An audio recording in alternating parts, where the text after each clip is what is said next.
Hi అండి. Welcome to Anu Venkat blogs. నేను వచ్చేసేసి బాబా గారి పూజ చేసుకున్నాను. సాయి దివ్య పూజ అది ఎలా చేశానో చూపిస్తాను రండి.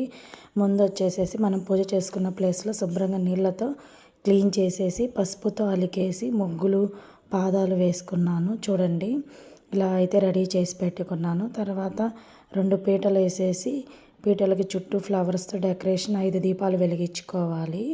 అలాగే పైన పీట మీద ఆకులు వేసి మధ్యలో బియ్యం పోసి అది బాబా గారికి కూర్చోడానికి ముందు వినాయకుడిని పెట్టుకున్నాను. అభిషేకానికి బాబాని రెడీ చేశాను. అది అభిషేకానికి రెడీ చేశాను చూడండి. ఇంతలోకి ప్రసాదాలు చూపిస్తాను రండి. నేను నైవేద్యాలు వచ్చేసి క్షీరాన్నము అంటే పొంగలి, తర్వాత పులిహోర చేశాను. మనం నైవేద్యాలు ఎన్ని పెట్టుకోవడం అనేం లేదు, మన ఇష్టం. శనగలు, తోటకూర పప్పు అంటే బాబా గారికి ఇష్టమైన తోటకూర పప్పు, దోసకాయ పచ్చడి, అలాగే వడపప్పు, దీంతోపాటు పానకం కూడా చేశానండి. అలాగే వినాయకుడు పూజ చేసుకునేటప్పుడు మనకి బెల్లం ముక్క పెట్టాలి కదా, ఆ బెల్లం ముక్క, మళ్ళీ వైట్ రైస్, ఇది వచ్చేసి కిచిడి, చపాతి. వైట్ రైస్ అంటే మహానైవేద్యానికి పెట్టాలి కదా, అందుకు. అలాగే అభిషేకానికి రెడీ చేశాను. అభిషేకం అయితే చేస్తున్నానండి. ముందు వచ్చేసేసి మనం వాటర్తో అభిషేకం చేయాలి. తర్వాత ఏవైనా వేయచ్చు అభిషేకానికి.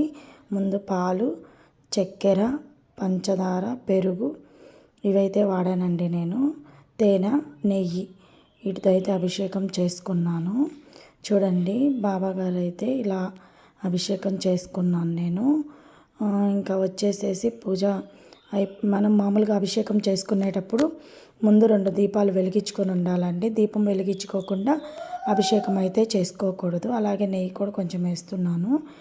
అభిషేకం అయితే అయిపోయింది. ఇంక ఇప్పుడు బాబా గారికి మనం హారతి ఇవ్వాలి. మళ్ళీ మనం వాటర్తో కడిగేసి అలా కొంచెం కుంకుమ బొట్టాను, పువ్వు పెట్టేసేసి హారతి ఇవ్వాలండి. హారతి ఇస్తున్నాను చూడండి.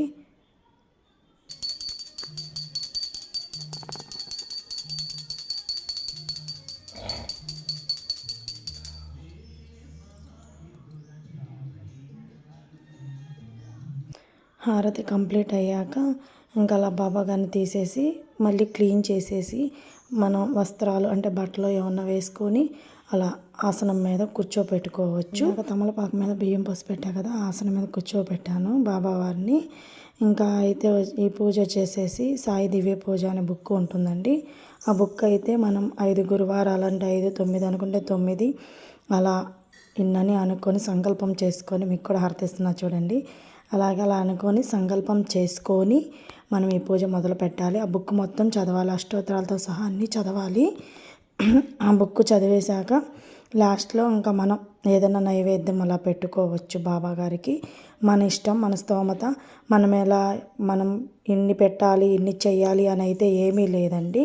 మనకి తోచినన్ని పెట్టుకొని చేసుకోవచ్చు.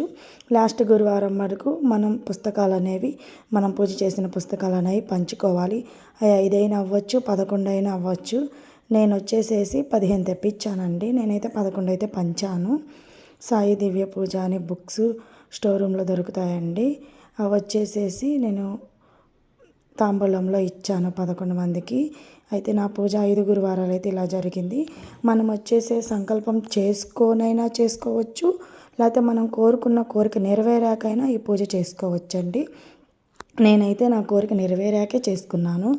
లేదు మన కోరిక నెరవేరక ముందు చేసుకుంటే మటుకు ముడుపు కట్టుకోవాలి.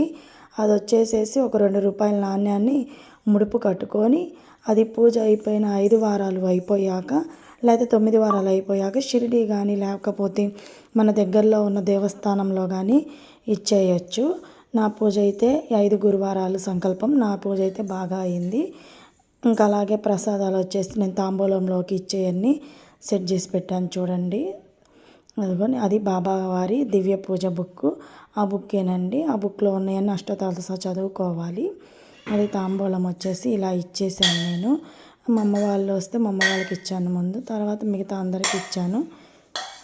బాబా పూజ అయితే ఇలా జరిగింది. ఆ బాబావారి ఆశీర్వాదాలు మీ పైన మా పైన ఉండాలని కోరుకుంటున్నాను. ఈ వీడియో నచ్చితే లైక్ అండ్ షేర్, సబ్స్క్రైబ్ చేయండి. Thank for watching. Om Sairam. Samartha Sadguru Sainath మహారాజ్కి జై.